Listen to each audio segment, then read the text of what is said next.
Pulau Pinang pula begitu terkenal dengan Borianya. Menurut kajian, Boria berasal dari negeri Parsi ketika itu atau Iran dan dibawa oleh pedagang-pedagang Islam ke Lahore, India. Boria asli di samping nyanyian berkumpulan dengan seorang tukang karangnya, terdapat juga tarian.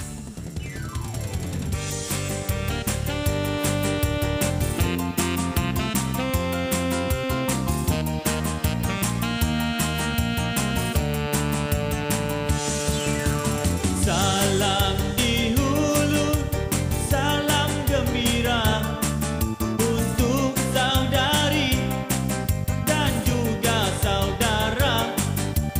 Persembahan Boria menyusun bicara, Boria budaya sari membuka acara.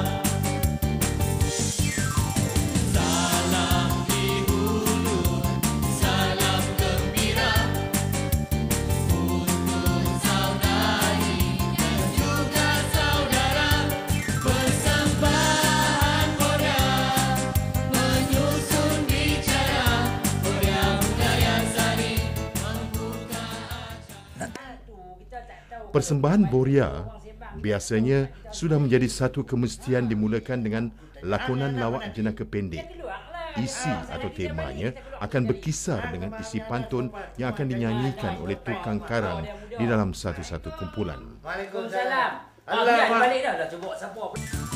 Negeri Pulau Pinang